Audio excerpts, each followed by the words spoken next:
About 115 acres in Prairie County. Come with me. I'm gonna show you guys how crappy this land is right now and how I'm gonna fix it up and then flip it for a profit or keep it. Probably gonna keep it for a while because land does nothing but go up in value. It's like the only thing that hasn't lost value since like 1890 or something like that. Even like 08, you know, the housing market crashed. You know, houses lose value whenever bad economic things happen. Land keeps going, baby. Might just list it really high and then have no intention of selling it, and then some, you know, Joe Blow goes, hey, I'll give you 3,000 an acre, and I go, Jesus Christ, okay. Then I'll sell it that way. But paid 1,800 an acre. Come with me, I'll show you guys my land. Side note, this is our Hyundai Santa Fe to resell. We bought a car lot in Arkansas, and it's actually near the farm. It's like 9 minutes away. It's a really, really good building. You can see that in my other videos. I think my most recent video has that. This is how it came, so we'll have to detail it. But Hyundai Santa Fe, actually, I'll do a little walk around of it. Boom, boom, boom, boom. Hyundai Santa Fe. There's probably about $1,500 in margin in this. These are really, really good ones. We got a really good deal on it. But all right, off to the farm.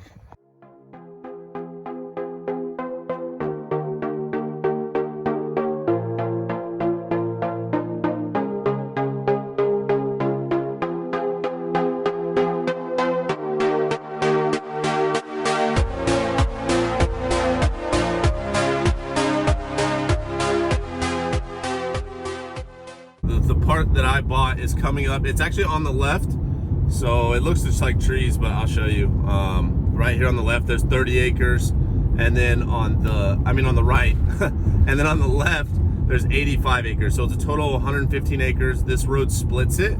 I bought as much roadside as I could because I knew the value would be increased. I'll show you some of it. I'm actually bush hogging. Oh, someone pulled out the pink tape. Ooh, not good. So that's some of it. I'm gonna fly line, and then this. So this needs a ton of work, and it looks terrible. You guys are like, why would you buy that? And I get it, but I'll show you guys why it was so discounted. I don't know if you guys know what land prices are around here. Whoever's watching this video, maybe you found it from search, or maybe you just subscribed to me. Then you might not know the prices, you know, in Missouri, Arkansas, in that area. But that whole road right there, it goes all the way down that entire gravel road. There's water, sewer, all the power hookups. So if you wanted to put little rent houses down there, you can. Pretty out here. So I'll show you exactly what I am about to do. So I'm gonna get on the bush hog. I'll show you guys the bush hog, and we'll go from there. That's it. That's it, boys.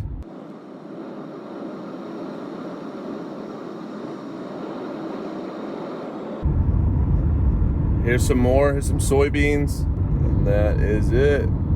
Goes way, way, way out there for miles. Pretty cool. And we're approaching the four-way, the grand old four-way. Ooh, it's starting to clear up now. The grand old four-way, and we'll go straight through here, and I'll get on the tractor, and then I'll come back to that land. So we are at the farm. Here is the tractor I'm gonna be using. This is a John Deere CX20. So it's a 20-foot bush hog. It's a pretty big bush hog. I mean, like most of them that you see, if they're bigger ones, they're 15 footers. This is a 20 foot. I mean, it is huge. Let me go stand on it. I'll show you guys. But it's a CX rated. So what that means is, since this is a CX rated bush hog, it can cut 4-inch trees, which I don't know how big 4 inches is, guys. You guys can make your own guesses, but it can cut 4-inch trees. And why it can do that is because these gearboxes, there's 3 of them. So there's one in the front right there, there's one right here, and there's one over there. So they're really sturdy, they're really strong, and they spin those blades really, really fast. I'll actually pull the blades up and show you guys how dull the blades are. They literally are probably less dull than a butter knife, but they cut so well. I mean, they cut all this. This is 760 acres out here. You can't really see, but it goes way back. But anyways, this cuts it. And then there's another tractor over there that has a 15-foot bush hog, and it cuts some of the grass as well. So that's really just it. We are going now, and I'm going to show you guys. I'm on an old tractor. It's pulling an old John Deere 40, what is that one? 4430. It's 2-wheel drive, just an old tractor, but I think it's 140 horsepower. It's got AC and stuff. It's not anything fancy at all. The blue one's actually down there. I would be driving it. You can't see it. Let me see if I can. It's a New Holland 115, and it's nice. But for some reason, those turbo engines are just not holding up with all this stuff because you're running at such high RPMs. But anyways, I'm gonna get on here. I'm gonna pull the wings up. These are called bat wings, so like each wing comes up, and then I'll run down the road and I'll show you guys kind of what I'm about to do, and how I'm gonna improve the value of the land and either list it or put a couple rental houses on it and rent them out. So come with me. I'm trying to find the key, guys. Well, gosh dang, boy. Oh, voila. Today, but oh, whoa, we got the air on, boy. Hey, dang, boy. There she is. Woo! Thing right here. So if you pull this up, the wings come up. They come up simultaneously. Pow, chicka pow wow. Bam! Look at that. Look at that, huh? All right. It's the bat wing. That's, you know, that's one of the wings. It makes sense now, guys. You get it? Look, fly away. If I want to fly away, I can go like this. Woo! Woo! Look, I'm flying. Oh, I'm flying. Anyways, all right, enough of that. All right, we're gonna go and take you guys down the road to the land, and I'll show you guys what the heck I gotta do. So here we go. There we go, in reverse. Actually, I'm gonna do a little swoopty swoop right here. A little pit maneuver. And so, like so.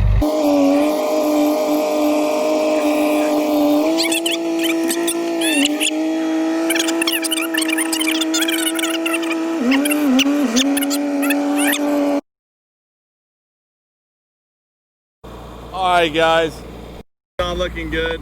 We have a low tire. I guess I won't be doing that. Not today. All right, well, we're gonna take the bush hog back, and we're gonna switch the video up for you guys. Jesus, man, come on. Okay, so it's got a low tire. We can't bush hog. Oh my gosh. So, oh, anyways, here's the bush hog blades. You guys can see, look how dull these bush hogs blades are. On a side note, I'll get back to the tire in a minute. Look how dull this is. That's what cuts it right there. That's it. I mean, that is like the most dull thing you can get, but it's just strictly like brute force. But that is the 24, that's one side, so there's 3 of those. But our tire's low, and honestly, I don't want to get too deep off in it. Oh no, they're both low. What in the world am I looking at? What is making it ride weird? I don't know. All right, guys. Well, we're gonna not mess with it. I don't want to do the wrong thing and it not work out. So I'm gonna get on the side by side. Hopefully, I'm gonna go in there and get on the side by side, and then show you guys the land and then what I plan to do with it with this. So a little plot twist. All right, here's the side by side. Let me open up this. Open up the safe. Here's the side by side.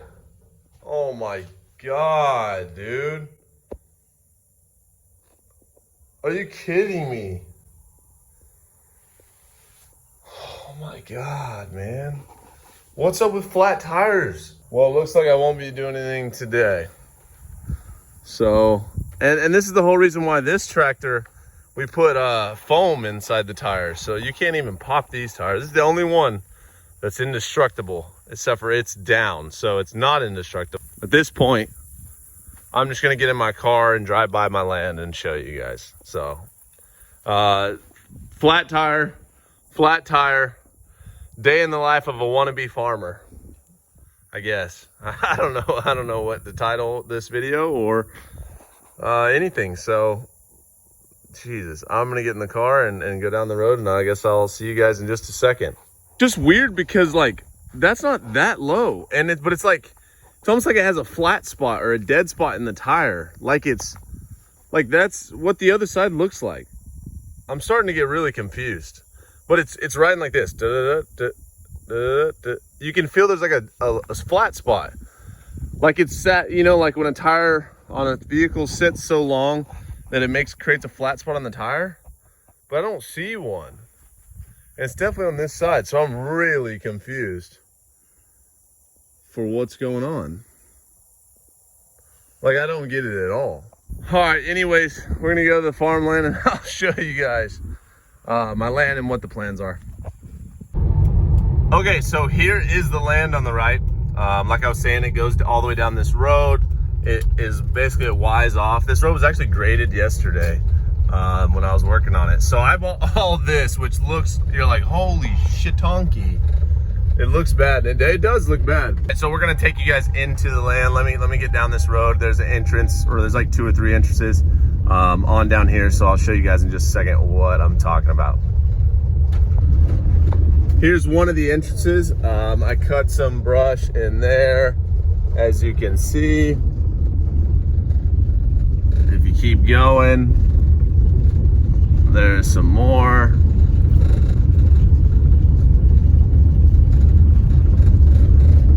Here's some more.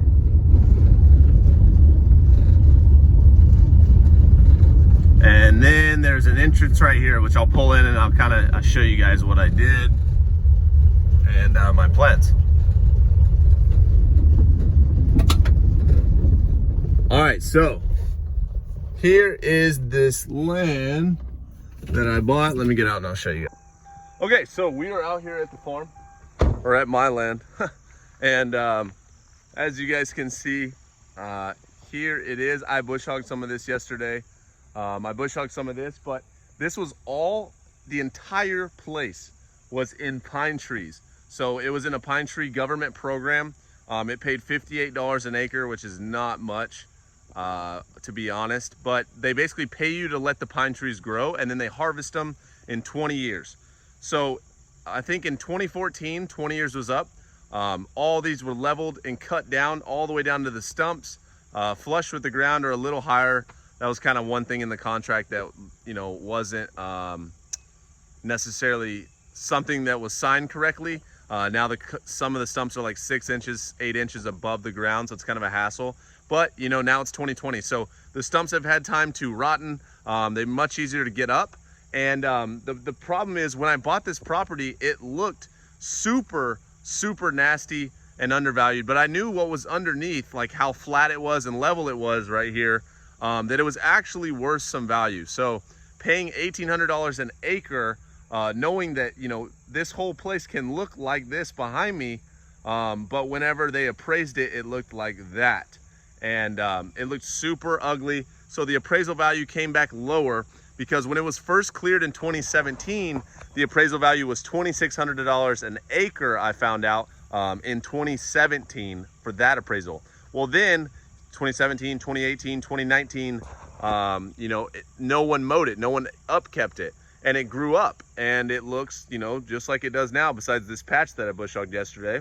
And they valued it at $2,100 an acre. So saying that, that's so drastically different. Buying 115 acres, I knew that if I could get it back to that $2,600 mark and even sell it for $2,500 an acre, I think I'll make around, you know, $600-700 per acre. With 115 acres, it's about $80,000 to $100,000 in pure profit.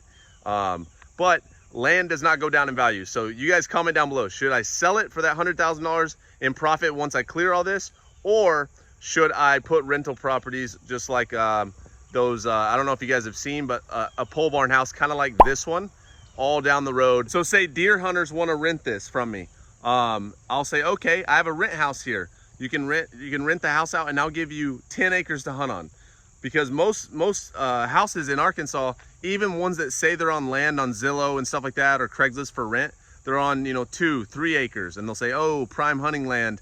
So it's basically incentive for someone to rent out the house from me and then have a little bit of land to hunt on. But having 85 acres over here and then that 30 over there, having that 115, I can put rent houses and say, hey, you get 10 to 20 acres designated only to you and your family to hunt on if you rent from me. So not only will I get income from the renter, but it creates incentive for them to actually rent from me. And it makes sense for both people, because there's avid deer hunters. And actually the big buck classic winner in 2014 was only killed about a mile away from this piece of property. So that's really, really cool. I can put that in the ad. that'll create more desire to rent over here because you're also going to be able to hunt as well. It's not just a house in the middle of nowhere. You get land to hunt on. So that's kind of the incentive thing that I'm thinking with this land. Let me turn the camera around and I'll show you guys some stuff. So yeah, it goes all the way down this gravel road. As you can see, it's fairly flat, fairly level actually. And I mean, it looks pretty decent. Clearly like that is just gross, nasty.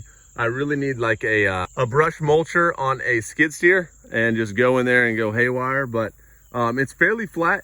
It's pretty good land. Like if I clear this out, put, you know, a driveway, and I mean, it's about, I don't know, 800,000 yards down this road.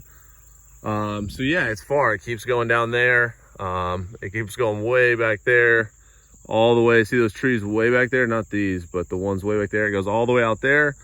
But yeah, that would make my my land payment. My land payment's $879 a month. So the first rental would pay that, especially with deer hunting incentive. People pay like $20 to $25 per acre just to hunt on annually.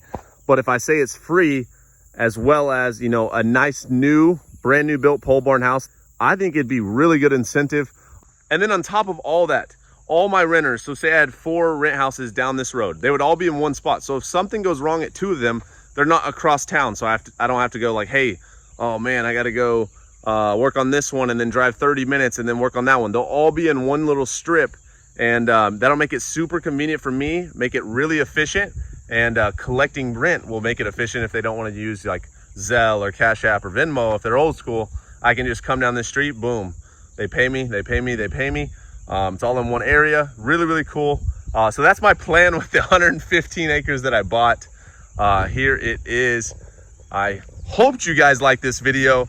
24 years old. This is my first, like, I guess, real estate investment that I've made. I made a video about this. You can see that on my YouTube channel.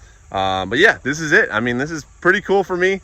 Actually really cool, especially that after bush hogging it with that bush hog, of how smooth it came out and how much better it looked underneath than I even thought it would. I knew it looked good, but I didn't know it looked, you know, this good. It should be fairly easy to get it figured out now.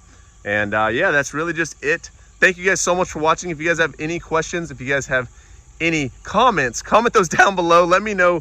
Should I rent this out? Should I flip it for a profit? What should I do with it? 2 tires popped on the tractor. That's part of it out here. There's always tires messing up, ripping, popping.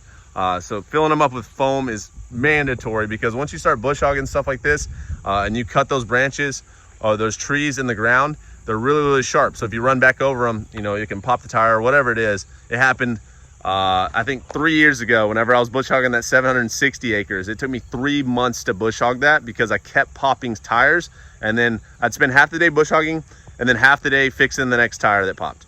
So part of it. Thank you guys so much for watching, and I will see you guys in the next video. 115 acres.